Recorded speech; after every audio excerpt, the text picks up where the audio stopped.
A leopard got stuck in a fence and was desperately begging for help. What happened next will truly shock you.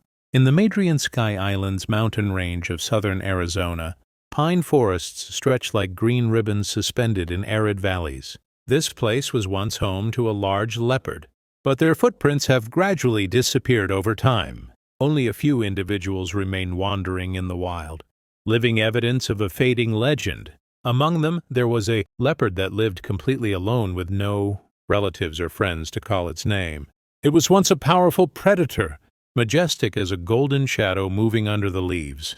But everything has changed. The individual months make its sharp instincts dim like a flame blown by the wind of time.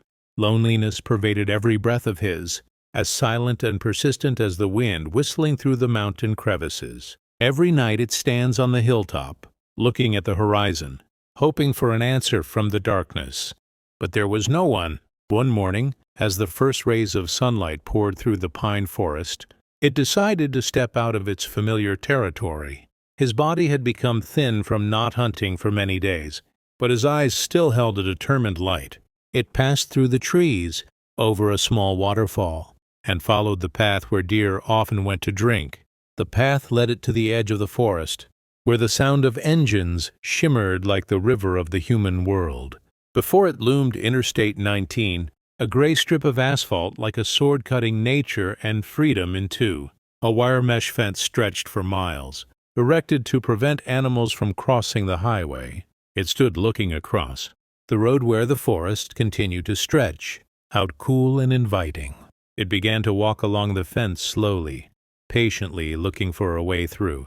The sun changed direction. Its shadow lengthened on the dry yellow grass. But its journey did not stop. Finally, it saw a small torn spot in the wire mesh like a wind-blown hole.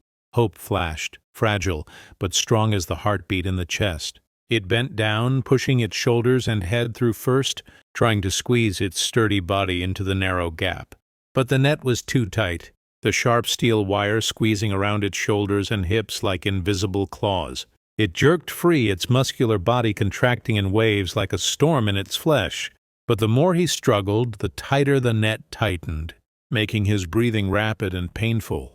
Its roar mingled with the rumble of the engine, but life on the road never slowed down a beat.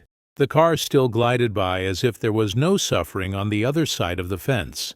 A few drivers turned their heads to look, but then continued on their way as if it was just a passing sight. The leopard was exhausted, the front half of its body stuck in the net, the back half of its body lying flat on the grass by the roadside. The once bright golden eyes were now dull, and his breathing came in weak gasps. As the body gradually weakened, the sound of human footsteps echoed from afar, light but clear in the hot air. It was Ethan Walker, a highway maintenance worker on his way to a nearby workstation. The moment he saw the trapped leopard, Ethan stopped as if held by an invisible string. He did not run over immediately, but stood watching with deep respect and pity. The leopard turned to look at him, its eyes no longer fierce, only tired and weak like a silent cry for help. Ethan took a deep breath, moving closer step by step, not making any sudden movements. On a nearby fence, he saw a U.S. Fish and Wildlife Service sign with the emergency number. Ethan immediately pulled out his phone and called, his voice urgent but clear in every word. The rangers told him he could leave because they would be there very soon. But Ethan stood still for a few more minutes, watching the massive creature struggle for life. He said softly, "Come on, don't give up." Then he returned to the car and left. But his heart remained at the edge of the forest. 15 minutes later, a ranger rescue vehicle appeared on the side of the road. 2 rangers stepped down, Ranger Alvarez and Ranger Cole, both seasoned large animal rescuers. They approached slowly, avoiding further straining the leopard in its last moments of strength. Ranger Cole used the tranquilizer gun with precise dosage, shooting the uninjured shoulder area. The leopard gradually fell into a deep sleep, its breathing becoming more steady. Ranger Alvarez began cutting the net with large pliers, each cut slow and steady to avoid tearing the skin further. As the net was opened, They gently pulled its heavy body out of the fence like a shattered dream. Ranger Cole did a quick physical examination. Scratches, minor hematoma, and severe starvation exhaustion. They put it on a stretcher, then transferred it to a specialized vehicle to take it to the rescue station in the forest. At the veterinary office of the Ranger Center, everything was prepared for emergency treatment. Veterinarian Dr. Helena Cruz waited with a worried but calm look. She checked his temperature and heart rate and began disinfecting all the wounds on his shoulder and hip. Pain medication and 4 fluids were administered, returning more steady breathing to the exhausted body. It was then moved to a spacious semi-wild enclosure with real tree shade and natural soil underfoot. When it woke up, the leopard opened its eyes slowly. Its pupils dilated as if it was rediscovering its world. It was no longer bound, but its body was still heavy as if it was carrying the sky behind it. It stood up, took a few steps, sniffed the air around it, the smell of the forest, the smell of the earth, the smell of half-formed freedom.